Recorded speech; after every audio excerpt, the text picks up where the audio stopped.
ഈ കഴിഞ്ഞ ദിവസം നരേന്ദ്രമോദി ബീഹാറിൽ നടത്തിയ ഒരു പ്രസ്താവന ആരെയും ഞെട്ടിപ്പിക്കുന്നതാണ്. അതായത് ഓപ്പറേഷൻ സിന്ദൂറിലൂടെ പാകിസ്ഥാനും കോൺഗ്രസും ഇനിയും മുക്തരായിട്ടില്ലെന്നാണ് പറഞ്ഞത്. പാകിസ്ഥാൻ മുക്തരായിട്ടില്ല, കോൺഗ്രസും മുക്തരായിട്ടില്ല എന്ന് പറയുമ്പോൾ അത് നമ്മളെ മുഴുവൻ ഞെട്ടിപ്പിക്കുന്ന ഒരു കാര്യമാണ്. ഇല്ല, അതിനകത്ത് ഞെട്ടേണ്ട കാര്യമൊന്നുമില്ല. ഏതാണ്ട് കുറെ കാലങ്ങളായിട്ട് കോൺഗ്രസ് ഞെട്ടുന്നതൊക്കെ പാകിസ്ഥാനോ ചൈനയ്ക്കോ ബുദ്ധിമുട്ടുണ്ടാകുമ്പോഴാണ് ഞെട്ടുന്നത്, ഭാരതത്തിന് ബുദ്ധിമുട്ടുണ്ടാകുമ്പോഴല്ല. ഭാരതം ഓരോ വെല്ലുവിളികളെയും തരണം ചെയ്ത് മുന്നോട്ട് പോവുകയും അതിനെ എതിർക്കാൻ നിൽക്കുന്നത് പാകിസ്ഥാനാണെങ്കിലും ചൈനയാണെങ്കിലും ഇനി അമേരിക്കയാണെങ്കിലും അതിനെയൊക്കെ ധീരമായി നേരിടുന്ന സാഹചര്യം വരുന്നിടത്താണ് രാഹുലും സോണിയയും അവരോടൊപ്പം നിൽക്കുന്നവരും സ്വാഭാവികമായും ഞെട്ടാൻ തുടങ്ങുന്നത്. ആ ഞെട്ടുന്നതിന് കാരണമുണ്ട്. 2004 ശേഷം ഭാരതത്തിൽ സോണിയയുടെ നേതൃത്വത്തിലുള്ള ഗവൺമെന്റും മുന്നണിയും ഭരിക്കുന്നതും ഭരിക്കാൻ കഴിയാതെ പ്രതിപക്ഷത്തിരിക്കുകയാണെങ്കിൽ പോലും തിരിച്ചു വരവിന് ശ്രമിക്കുന്നതുമൊക്കെ വൈദേശിക ശക്തികളായ പാകിസ്ഥാൻ, ചൈന, അമേരിക്ക, ഈ 3 രാജ്യങ്ങളുടെയും സഹായത്തോടുകൂടിയുള്ള തിരിച്ചുവരവാണ് ശ്രമിക്കുന്നത്. അത് 2014 നരേന്ദ്രമോദി അധികാരത്തിൽ വന്ന ശേഷം നരേന്ദ്രമോദി ആദ്യം പാകിസ്ഥാനോട് പറഞ്ഞു, നമുക്ക് എല്ലാ രാജ്യങ്ങളും ഒന്നിച്ചു നിന്നിട്ട് പട്ടിണിക്കെതിരെ പോരാടാം, പരസ്പര ഭിന്നത മാറ്റിവെക്കാമെന്ന് പറഞ്ഞു. എല്ലാവരെയും അദ്ദേഹത്തെ സത്യപ്രതിജ്ഞയ്ക്ക് വിളിച്ചു, സമാധാനത്തിന്റെ സാധ്യത മുന്നോട്ട് വെച്ചു. അമേരിക്കയിൽ ചെന്നു, അമേരിക്കൻ കോൺഗ്രസിൽ പ്രസംഗിക്കുമ്പോൾ പറഞ്ഞു, ഇന്നലെ വരെ നടന്നതല്ല നടന്നു, നമുക്കിനിയും ലോകത്തെ ഏറ്റവും വലിയ ജനാധിപത്യ രാജ്യമായ ഭാരതവും ഏറ്റവും പഴയ ജനാധിപത്യ രാജ്യമായ അമേരിക്കയെ ഒന്നിച്ചുകൊണ്ട് ലോകത്തിന്റെ നന്മയ്ക്ക് വേണ്ടി പ്രവർത്തിക്കാമെന്ന് പറഞ്ഞ സെന്റൻസ് ഉണ്ട് അതിനകത്ത്. ഗാനമേളയ്ക്കുള്ള ഉപകരണങ്ങളെല്ലാം തയ്യാറായി, തുടങ്ങാനുള്ള അടയാളം സിഗ്നൽ കൊടുത്തു കഴിഞ്ഞിരിക്കുന്നു, പുതിയൊരു സംഗീതവുമായി ഞാനും തയ്യാറാണെന്ന് പറഞ്ഞിരുന്നു. അമേരിക്കയ്ക്കും അതേ നിർദ്ദേശം കൊടുത്തു. ചൈനയുടെ പ്രസിഡന്റ് ഷീ ജിൻപിങ്ങിനെയും ഭാരതത്തിലേക്ക് ക്ഷണിച്ചു വിളിച്ച് സൗഹൃദത്തിന്റെ വഴി കാട്ടിക്കൊടുത്തു. എന്നിട്ടും പക്ഷെ ഇവരെല്ലാവരും അനങ്ങിയില്ല. ആ വഴി അവർക്ക് ആർക്കും വേണ്ടിയിരുന്നില്ല.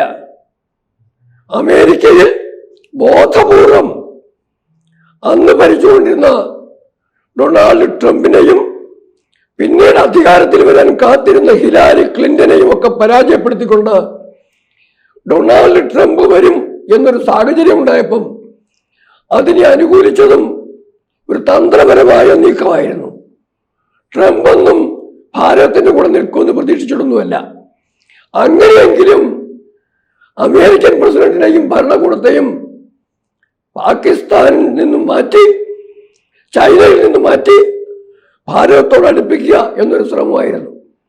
അതിൽ അദ്ദേഹം വിജയിച്ച ആ കാര്യം കിടക്കട്ടെ. പക്ഷേ 2019 തെരഞ്ഞെടുപ്പ് വരാറായപ്പം അതിനു മുമ്പ് ഒരു പരിശ്രമം നടന്നു, നമുക്കറിയാം. അന്നാണ് ആ 2019 ആദ്യം ആണ് നമ്മുടെ ജവാന്മാരെ അതിർത്തിയിൽ പുൽവാമയിൽ കടന്നാക്രമിച്ച കാര്യം ഉണ്ടായത്. അതിന് നമ്മൾ അതിശക്തമായ സർജിക്കൽ സ്ട്രൈക്ക് മറുപടി കൊടുത്തു. ആ പാകിസ്ഥാന്റെ പ്രകോപനത്തിന്റെ കാര്യം തന്നെ തെരഞ്ഞെടുപ്പ് വരുമ്പം ആ തീവ്രവാദ പ്രകോപനത്തെ പ്രതിരോധിക്കുന്നതിനുള്ള കഴിവ് മോദിക്കില്ലാത്തത് കൊണ്ട് ഭാരതത്തിന്റെ പ്രതിരോധത്തിന് മോദിക്ക് കഴിവില്ല എന്ന് കാണിച്ചു കൊടുക്കാൻ വേണ്ടി ചെയ്യുന്ന പണിയാണ്. ആ സഹായമാണ് പാകിസ്ഥാൻ ചെയ്തു കൊടുത്തത് തീവ്രവാദികളിൽ കൂടെ. പക്ഷെ മോദി ഇവർ കണക്കുകൂട്ടുന്നതിനപ്പുറമായിപ്പോയി.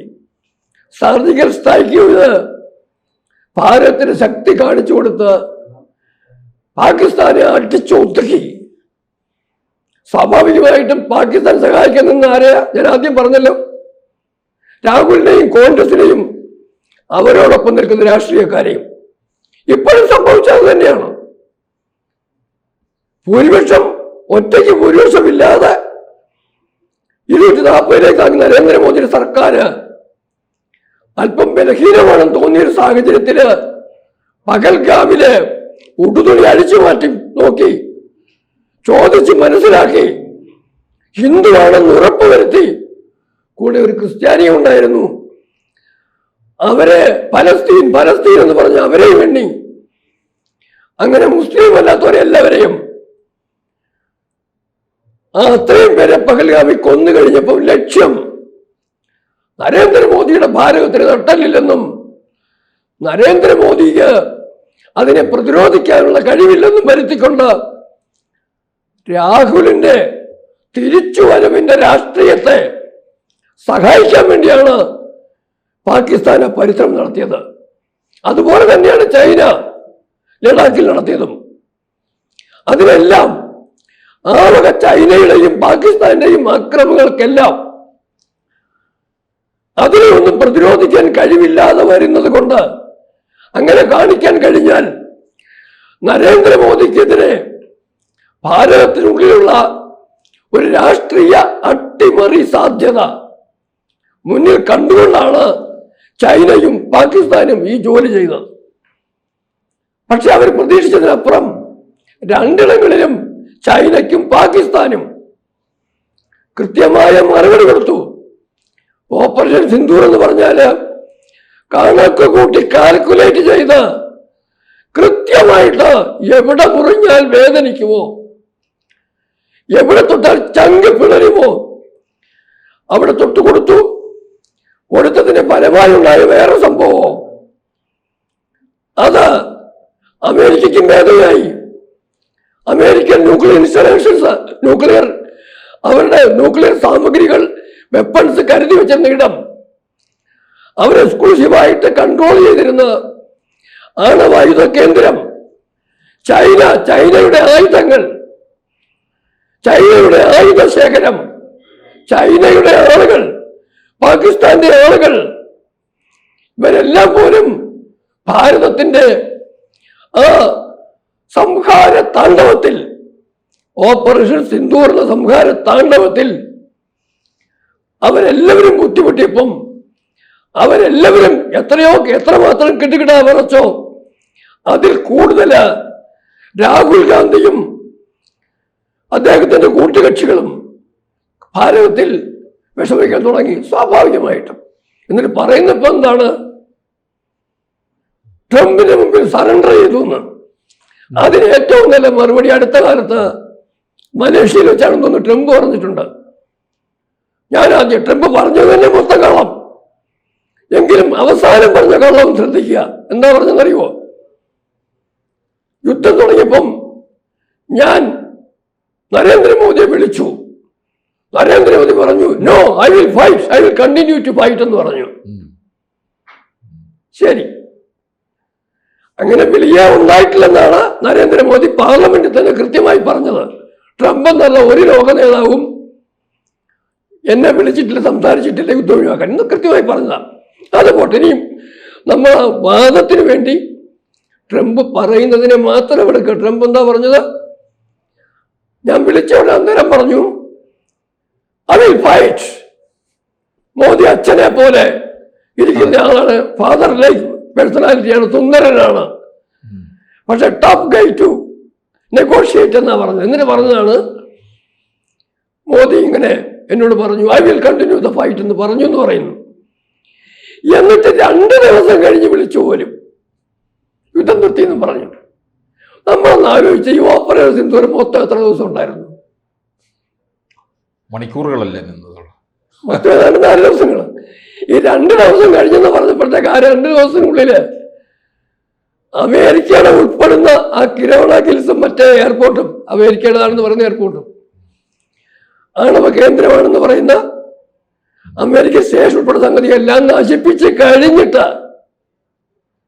മോദി വിളിച്ച് പറഞ്ഞു യുദ്ധം കഴിഞ്ഞു. ഉദാഹരണത്തിന്, നമ്മള് വഴിക്കൂടെ പോകുന്ന ഒരു തെരുവ് പട്ടിയെ തല്ലാൻ പോകുമ്പോഴത്തേക്ക് അടുത്ത പോടാ, ആ പട്ടിയൊക്കെ പോക്കോട്ടാ, അതിനൊന്നും ചെയ്യരുതെന്ന് പറഞ്ഞെന്ന് വിചാരിച്ചു. തൽക്കാലം മിണ്ടാതിരുന്നിട്ട് മാരകമായ ഒറ്റ അടിക്ക് അതിനെ തല്ലിക്കൊന്ന ശേഷം പറയാണ് ഇനി ഞാൻ അടിക്കുകയില്ല എന്ന് പറഞ്ഞു വില കരുതിയാൽ പോരെ. പിന്നെ ഒരു കാര്യം കൂടെ അവർ സൂചിപ്പിക്കാനുണ്ട്. ഈ രാഹുൽ എപ്പോഴും ആവർത്തിക്കുന്ന ഒരു കാര്യമുണ്ട്, എൻ്റെ അമ്മൂമ്മ ഇന്നലെയായിരുന്നെങ്കിൽ അമേരിക്കയുടെ മുമ്പിൽ ധൈര്യമായിട്ട് നിന്നേനെന്ന്. ഈ വിവരദോഷിക്ക്, ഈ ചരിത്രം അറിയാത്ത മനുഷ്യന്, അഹങ്കാരം മാത്രം പറഞ്ഞു പഠിക്കുന്ന, പറഞ്ഞു പരിശീലിക്കുന്ന ഭാരത രാഷ്ട്രീയത്തിലെ ഏറ്റവും വികൃതനായ വ്യക്തിക്ക് അറിഞ്ഞുകൂടെ ഇന്ദിര അന്ന് ബംഗ്ലാദേശ് കാര്യത്തിൽ യുദ്ധം ചെയ്യുമ്പം പാകിസ്ഥാൻ എന്ന ശത്രു രാജ്യത്തിന്റെ പകുതി, ബംഗ്ലാദേശ് മൊത്തം നമ്മളെ കൂടെ അല്ലായിരുന്നു, അവർ ചെയ്ത സമരത്തിന് സഹായമല്ലേ നമ്മൾ ചെയ്തത്. അതുപോലെ സോവിയറ്റ് യൂണിയൻ പൂർണ്ണമായിട്ടും ഭാരതത്തിനൊപ്പം ഉണ്ടായിരുന്നു. അതേ സമയത്ത് ആ സംഘർഷ സമയത്ത് പാകിസ്ഥാനോടൊപ്പം നിൽക്കേണ്ട ചൈനയ്ക്ക്, ചൈനയുടെ രാജ്യത്ത് അവരുടെ പ്രതിരോധ മന്ത്രി ഉയർത്തിയ വിമത ശബ്ദം കാരണം കൊണ്ട് മാവോസിദ്ദീഖിന് അനങ്ങാൻ വയ്യാത്ത അവസ്ഥയായിരുന്നു. ചൈനയ്ക്ക് സഹായിക്കാൻ വരാൻ പറ്റിയിട്ടില്ല, അമേരിക്കയ്ക്കും സഹായിക്കാൻ വരാൻ പറ്റുന്ന പരിസ്ഥിതിയായിരുന്നില്ല. ആ സന്ദർഭത്തില് അനുകൂലമായ എല്ലാ സാഹചര്യവും ഉപയോഗിച്ചുകൊണ്ട് യുദ്ധം ചെയ്ത് 900 ജവാന്മാരെ കിട്ടിയിട്ടും ഭാരതത്തിന്റെ താല്പര്യം സംരക്ഷിക്കാൻ കഴിയാത്ത ഇന്ദിരയാണ് പോലും ബഹുക്കേമി. ഇതൊക്കെ ആരോടായി പറയുന്നത്? അല്ലെങ്കിൽ തന്നെ നമ്മൾ ആലോചിക്കുന്ന ചില കാര്യങ്ങളുണ്ട്. ഇന്ന് നേരെ മറിച്ച് നരേന്ദ്രമോദി ഇന്ന് പാകിസ്ഥാനോടാണെങ്കിലും അമേരിക്കയോടാണെങ്കിലും ചൈനയോടാണെങ്കിലും നേർക്ക് നേരെ സംസാരിക്കുന്നത് സ്വന്തം ശക്തിയില്ല, ഭാരതത്തിന്റെ ശക്തിയില്ല, അങ്ങയുടെയും എന്റെയും ശക്തിയില്ല. ഈ രാജ്യത്തിന്റെ വളർന്നു വരുന്ന വികസിത ഭാരതത്തിന്റെ ശക്തി സമാഹരിച്ചുകൊണ്ടാണ് നരേന്ദ്രമോദി ആരുടെ വെല്ലുവിളിയെയും തൃണവൽക്കരിച്ചുകൊണ്ട് മുന്നോട്ട് പോകുന്നത്. കൂടുതൽ വാർത്തകളും വിശേഷങ്ങളും നിങ്ങളിലേക്ക് എത്താൻ ABC മലയാളം സബ്സ്ക്രൈബ് ചെയ്യുക, ബെൽബട്ടനും അമർത്തുക.